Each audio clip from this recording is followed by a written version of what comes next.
My parents always favored my sister and ignored me. Don't come back until you're worth something, my father said. And you're an embarrassment, my sister laughed.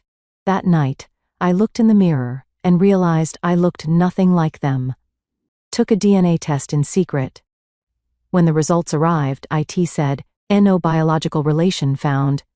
DNA res no biblical refound.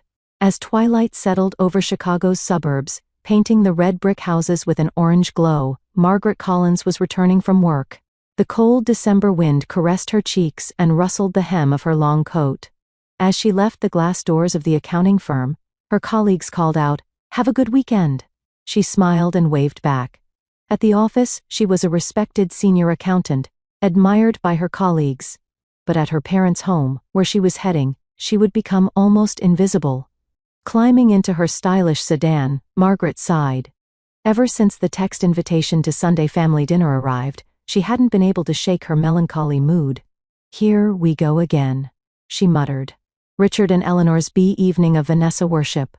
Margaret referred to her parents by their first names in her mind. After years of receiving cold stares since childhood, she had learned to create psychological distance. Meanwhile, her sister Vanessa was always called our treasure. As she entered the quiet residential area of North Terrace, lined with impressive homes, the most striking white two-story house came into view. Margaret felt her heart rate increase. Vanessa's brand-new Mercedes was already parked in the driveway. Of course she's here first, Margaret thought. She took a deep breath before pressing the doorbell, preparing herself mentally. Eleanor opened the door, with her perfectly set hair and understated but expensive jewelry. A former nurse, she was now known for her local charity work. "Oh, Margaret, you came." Eleanor's voice lacked enthusiasm. Her tone was like greeting a neighbor or distant relative. "Good evening. Do you know some people earn over $10,000 a month just by posting Reddit stories on YouTube? No face, no voice, just a laptop. I'd do it too, link below if you're curious." Margaret tried to maintain her smile. Lively laughter echoed from the living room, Richard's deep chuckle mingling with Vanessa's vibrant voice. Vanessa just shared wonderful news. Eleanor led the way to the living room without touching her daughter's arm. "Her promotion to partner at the law firm has been officially confirmed." "That's wonderful." Margaret tried to infuse genuine congratulations into her words. Just last week, she had been promoted to department manager at her accounting firm. But her mother's only response to the email announcement had been a brief congratulations. Entering the living room, Richard stood up. Even after retiring from his banking career, he maintained a businessman's posture, full of dignity. "Ah, Margaret," he said, but his eyes quickly returned to Vanessa sitting beside him. "Did you hear about Vanessa's promotion? This girl is our pride and joy." Vanessa rose gracefully from the sofa and gave her sister a light hug. She wore a designer dress and looked youthful. "Thanks for coming," she said, though her eyes evaluated Margaret's simple pantsuit from top to bottom. "Congratulations, Vanessa," Margaret said sincerely. The sisters' relationship was complicated. As a child, Margaret had grown up protecting Vanessa, but as teenagers, Vanessa gradually began looking down on her. Dinner in the dining room proceeded as usual. Topics centered on Vanessa's promotion, her lavish wedding plans with fiancé Thomas, and the major litigation cases she was handling. Richard and Eleanor listened with sparkling eyes, asking questions and laughing. "Margaret, how about you?" Eleanor suddenly asked. Margaret was surprised by this rare interest directed her way. "Actually, I was promoted to department manager last week," Margaret said with a touch of hope in her voice. "Oh, really?" Eleanor said flatly. "That's nice." Richard remarked, "Well, accounting jobs are stable," then immediately turned to Vanessa. "By the way, about Vanessa's wedding, I've reserved the Grand Hotel ballroom. Only the best for our family princess." Margaret continued eating quietly.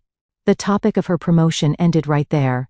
The same thing had happened many times before, when she graduated top of her high school class, when she earned honors in college, when she secured her first major client.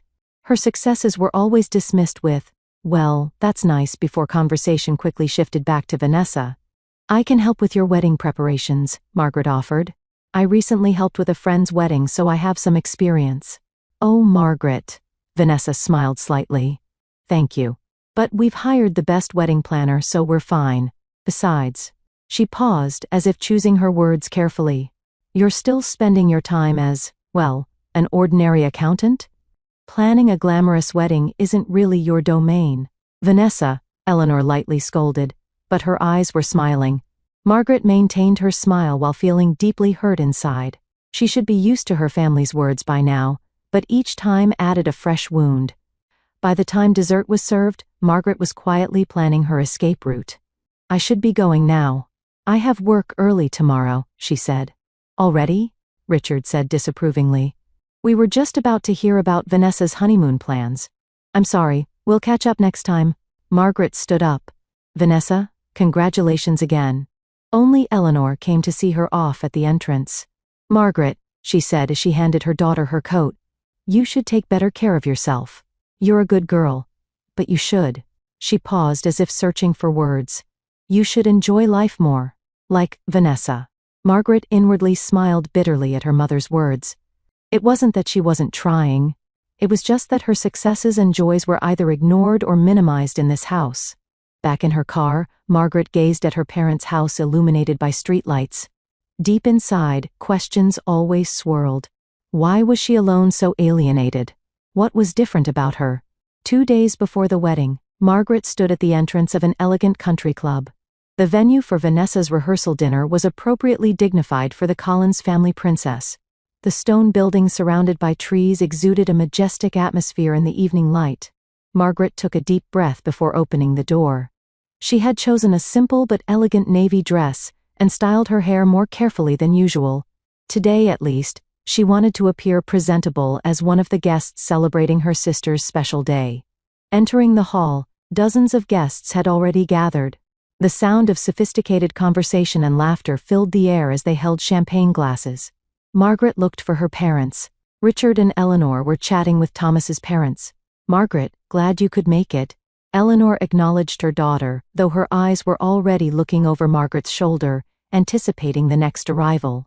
Sorry I'm late. Work ran long, Margaret apologized. It's fine, Eleanor said lightly. Vanessa hasn't arrived yet. She and Thomas were having a special couples treatment at the spa. After some small talk, Margaret headed to the bar. As she received a wine glass, she heard a voice behind her. Are you Margaret? Turning around, she saw 3 women in elegant dresses. She immediately recognized them as Vanessa's friends. Their faces showed curiosity rather than friendliness. Yes, good evening, Margaret smiled. We're Vanessa's friends from college, one woman said. I can't believe you're her sister. Vanessa always acted like an only child. Margaret's smile froze. We didn't spend much time together. Vanessa was always so talented and charismatic, another woman said. From what I've heard about you, you're... She hesitated for a moment as if choosing her words. More of the plain type. Margaret didn't know how to respond. Fortunately, at that moment applause erupted, and all eyes turned to the entrance. Vanessa and Thomas had arrived. Vanessa wore a pure white cocktail dress and literally glowed. She placed her hand on Thomas's arm and smiled at the guests like a movie star. Richard proudly rushed to his daughter with open arms. Our family treasure has arrived, he announced loudly, drawing warm laughter from the crowd. As the night wore on, Margaret spent most of her time in a corner of the room. All the toasts, touching speeches, and reminiscences revolved around Vanessa. Her parents talked about Vanessa and Thomas's future plans, their new home, and their hope to hold grandchildren soon. Margaret quietly observed, smiled, and applauded at appropriate times. Her presence was like a shadow caught in a family photograph. On the wedding day morning, Margaret woke up early and headed to the venue. Though she hadn't been chosen as a bridesmaid, she hoped to help with something at least. Arriving at the luxurious church, the bridal preparation room was already buzzing with activity. Vanessa sat in a chair, surrounded by busy professional hairstylists and makeup artists. Eleanor and Vanessa's close friends were chatting animatedly while drinking champagne. Good morning, Margaret called out, and a momentary silence fell. Margaret, you're early, Eleanor said, but everything's fine, proceeding smoothly. Is there anything I can help with? Margaret asked. Thank you, but that's not necessary, Vanessa answered through the mirror. The planner has arranged everything. Margaret just smiled and stood in a corner of the room. The conversation returned to the topic before her arrival. and her presence seemed quickly forgotten. Before the ceremony, family photos began. As Margaret approached, the photographer waved her away. "Excuse me. This is for family only. I'm her sister," Margaret said quietly. "Oh, Margaret," Eleanor interrupted. "Right now we're just taking photos of the bride's parents and groom's parents." "You can," she thought for a moment, "take individual photos later." But later never came. The photo sessions continued one after another, and Margaret was never called. Bride with parents, bride with attendants, both families. All combinations were photographed, but Margaret didn't appear in a single one. The ceremony proceeded solemnly. Margaret sat at the edge of the relative section, watching her sister begin a new chapter in life. Her emotions were mixed, happiness for her sister and pain at not being recognized as a member of this family. The reception was held in a luxury hotel ballroom. Margaret looked for her name on the seating chart. She wasn't at the main family table, but assigned to a distant table with distant relatives and company colleagues. As the night progressed, champagne and wine flowed, and the atmosphere grew merrier. The dance floor was crowded, and Richard had finished several whiskeys. His cheeks were flushed, and his walk slightly unsteady. At the buffet table where Margaret had stopped for a light snack, Richard approached her. "Margaret." His voice was louder than usual, causing people nearby to turn around. "Still alone today? When are you going to bring a boyfriend? Look at Vanessa. She's perfect." "Today is Vanessa's day, Dad," Margaret answered quietly. "Don't worry about me." "Not worry." Richard's voice grew louder. "You've been a disappointment since the day you were born. Embarrassing compared to Vanessa." A hush fell over the surrounding area. Margaret stood frozen. Eleanor grabbed her husband's arm, trying to restrain him, but Richard continued. "This girl is our pride." "You've always been Richard, stop," Eleanor interrupted her husband. But the agreement in her eyes hurt Margaret even more deeply. An awkward silence enveloped the venue. Tears welled in Margaret's eyes, but she desperately tried not to show them. Thomas shifted uncomfortably in his chair. "Richard," Eleanor called her husband's name, but there was no intention of opposition in her voice. Vanessa laughed to break the tension. She winked at her new husband. She never could read the room. Margaret slowly placed her napkin down. "I'll excuse myself," she said quietly. No one tried to stop her. Margaret left the venue with dignity intact. Once through the hotel's revolving doors, the cool night air caressed her cheeks. Tears began to flow. On the way home, a question emerged in her mind more clearly than ever before. Why am I so different from everyone else? Back in her apartment, Margaret pulled out an old family album. She studied photographs of herself as a small child, her parents, and Vanessa. There was a strange pattern. Her parents and Vanessa shared the same features, the same nose shape, same eye color, same curve of smile. But Margaret alone was different. She didn't resemble anyone in the family. Could it be? A terrible suspicion grew in her heart. A week later, Margaret's cell phone rang. Eleanor's name appeared on the screen. She hesitated for a moment before answering. "Margaret." Eleanor's voice was calm as usual. "Come to the family dinner this Sunday. Vanessa and Thomas are returning from their honeymoon." Margaret caught her breath. After what happened at the wedding, she had received no apology from her parents. Not a single word about Richard's drunken outburst, as if nothing had happened. "All right," she answered simply. She couldn't find the courage or reason to refuse. On Sunday, Margaret again stood at the Collins family doorstep. She blamed herself. Why had she come again? But deep in her heart was a small hope. Maybe this time would be different. Maybe Richard would apologize. Richard opened the door. He merely nodded slightly at his daughter. "You're late," he said, and walked past Margaret toward the living room. Vanessa and Thomas were already seated in the living room. Their tanned faces told of a tropical beach honeymoon. Vanessa waved at Margaret. "So you came." Her voice carried a slight tone of victory. Dinner proceeded as expected. Detailed stories of the honeymoon, plans for married life, and Thomas's career at his law firm. Eleanor and Richard asked eager questions and expressed admiration at Vanessa and Thomas's stories. Margaret quietly continued eating, nodding at appropriate times. "By the way, Thomas," Margaret tried to join the conversation. "Does your law firm specialize in corporate law? I'm interested because my company sometimes needs legal consultation." Suddenly, The table atmosphere changed. Richard put down his fork and stared at Margaret. "That's none of your business." His voice was low and dangerous. "Thomas's firm deals with major corporations. They wouldn't bother with your small accounting work." Margaret looked at her father in surprise. "I was just asking." "Enough." Richard's voice grew louder. "You always interrupt. This is Vanessa and Thomas's dinner. We didn't come to talk about your job." Eleanor placed her hand on her husband's arm but made no effort to stop him. Vanessa raised her glass and smiled. "Dad, it's okay. Don't mind Margaret." "I do mind." Richard stood up, placing both hands on the table. "Did you come here to do something worthless? You useless girl, don't come back until you've accomplished something of value." The room fell silent. Tears welled in Margaret's eyes, but she desperately tried to hide them. Thomas uncomfortably shifted in his chair. "Richard." Eleanor called her husband's name, but there was no intention of opposition in her voice. Vanessa tried to break the tension with laughter. She winked at her new husband. She never could read the room. Margaret slowly placed her napkin down. "Please excuse me," she said quietly. No one tried to stop her. Margaret took her coat and left the house. Tears streamed down her cheeks. She got into her car and started the engine. The lights of her childhood home grew smaller and smaller in the rearview mirror. Back in her apartment, Margaret headed straight for the bathroom. She placed both hands on the sink and stared at her reflection in the mirror.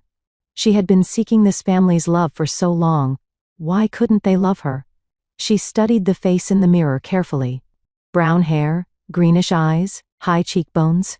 None of Richard's deep blue eyes, Eleanor's thin nose, or Vanessa's distinctive jawline. "I don't look like anyone in this family," she said aloud. The words echoed in her own ears. Something collapsed within her. The sense of alienation she'd felt for years, the lack of belonging, and the strange distance from her parents. Everything pointed to one possibility. Margaret returned to the living room and opened her laptop. She typed DNA test kit in the Google search bar. After a few seconds of hesitation, she pressed the search button. The screen displayed various DNA testing kit advertisements. "Discover your roots, confirm family connections, know your genetic background." Margaret clicked on the highest-rated kit and pressed the order button. "This will give me answers," she told herself. "Answers to all my questions." 3 days later, a small box was delivered to her apartment. As soon as Margaret returned from work, she opened the box and carefully read the instructions. The procedure was simple. Collect a saliva sample, place it in the provided tube, and return it in the enclosed envelope. She followed the instructions and collected the sample. As she placed the tube in the envelope, her hands trembled. Once mailed, there was no turning back.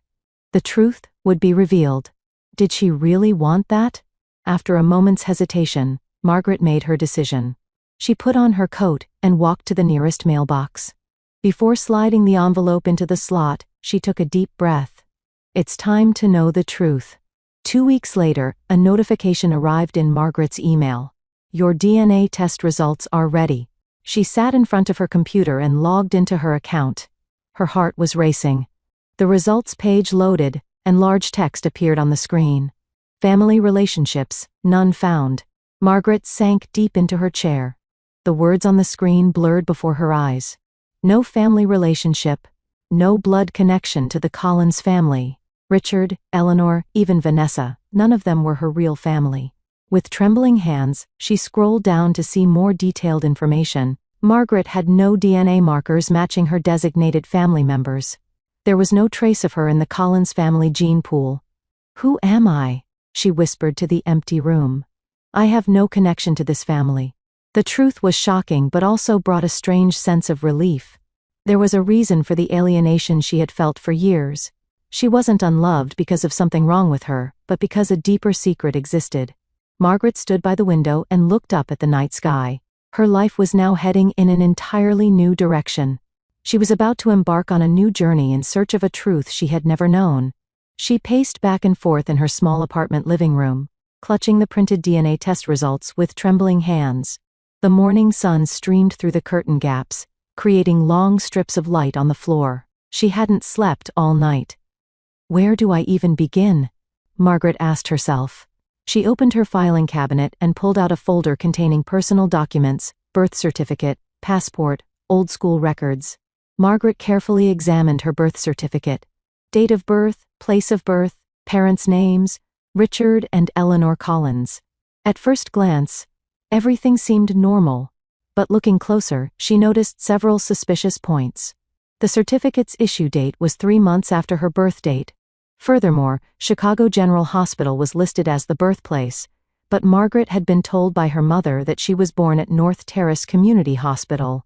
"This doesn't make sense," she murmured.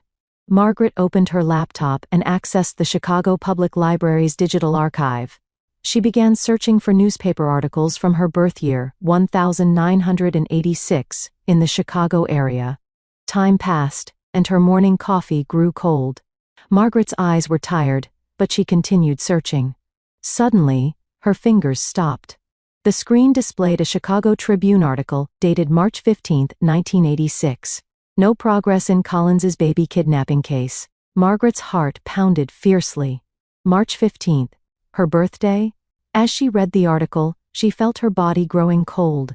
The 3-day-old daughter of James and Catherine Collins was taken from North Terrace Community Hospital by unknown persons. The baby, named Emily Wilson Collins, has a distinctive small birthmark on her right ankle. Margaret stared at her right ankle. She had always had a small brown birthmark there. As a child, Eleanor had called it a natural blemish and told her to hide it whenever possible. Feeling dizzy, Margaret printed out the article. She hurriedly put on her coat and grabbed her bag. The old records room at Chicago Police Headquarters smelled of dust and aged paper. Margaret filled out a public records request form and waited. She was fortunate. The archivist in charge, Robert Johnson, was kind and helpful. "The Collins kidnapping case from 1986, he raised an eyebrow. "One of our unsolved cases. Why are you looking into it?" "It's part of a genealogy project," Margaret lied. "My cousin was born on the same day, so Robert may not have believed her, but he brought an old file box without comment. Only publicly available records," he explained. "Some investigation records are still confidential." Margaret opened the file and froze. There was a baby photo, and she recognized that face. It was the same face she had thought was her own baby picture.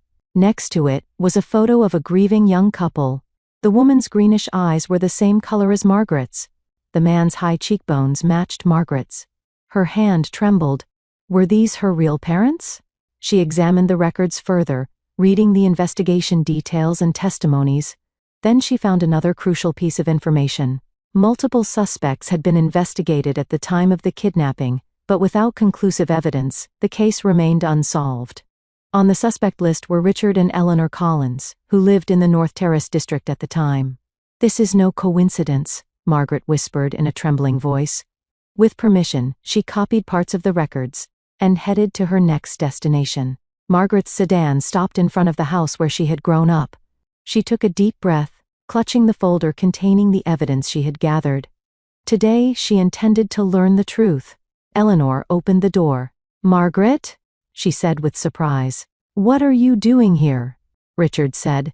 "We need to talk," Margaret said quietly but firmly. "I want Richard to join us too."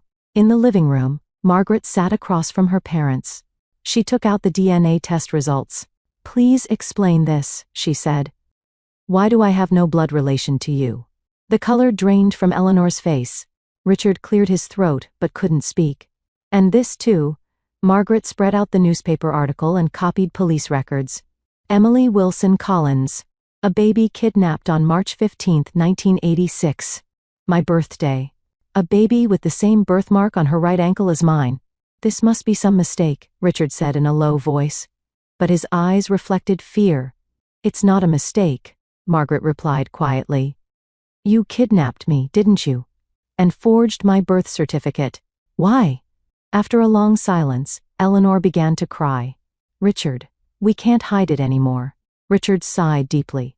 "We wanted a child," he began, "after years of fertility treatments with no success. Then we saw you at a shopping mall. No one was watching. It was impulsive. You were so adorable," Eleanor continued tearfully. "We thought we could be good parents, give you a wonderful life. But then Vanessa was born," Margaret said. "You unexpectedly had your own child." Richard nodded in silence.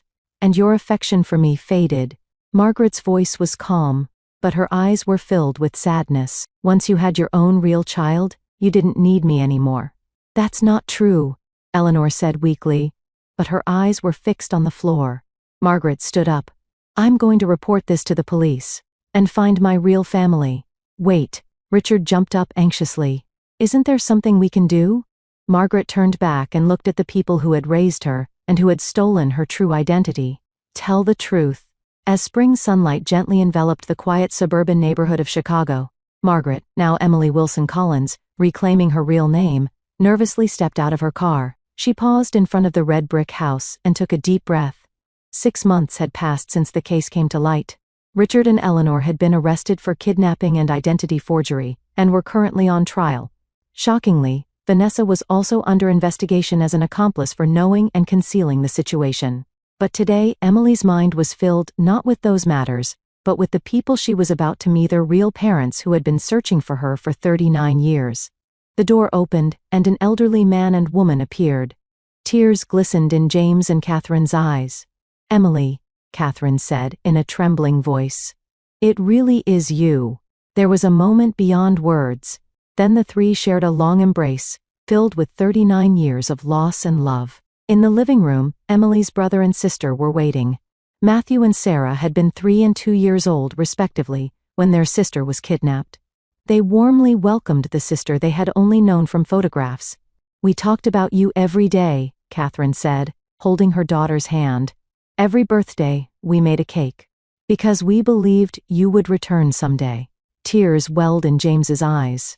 We never gave up searching. Even after the police scaled back their investigation, we continued hiring private detectives. But there were no leads.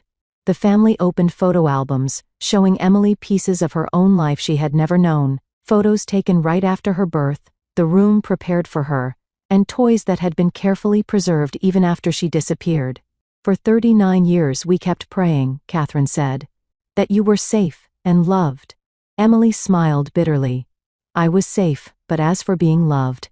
She told them about her life, growing up in a cold environment, always feeling different, the rejection after Vanessa was born, and how a DNA test had changed her life. The pieces of the puzzle of my life finally fit together, Emily said. There was a reason for the lack of belonging I felt for years. During the trial, more shocking facts came to light. Richard and Eleanor had used Margaret as a source of income. Much of her salary was collected under the name of family expenses, but was actually used for Vanessa's education and living costs. Moreover, they had deliberately treated Margaret in ways that lowered her self-esteem, manipulating her to remain financially and emotionally dependent. But that's over now, Emily smiled at her family. I'm starting a new life. She had taken a new position at work, begun using her real name, and most importantly, established an organization to support families searching for missing children. I hope my experience can help others, Emily explained. Everyone has the right to know the truth. At dusk, they held a small barbecue party in the Wilson family's backyard. Emily talked and laughed with her newly found siblings, trying to make up for 39 years of lost time. She raised her glass and proposed a toast. Love and respect, not blood ties, make a real family, she said. I've learned that from both sides,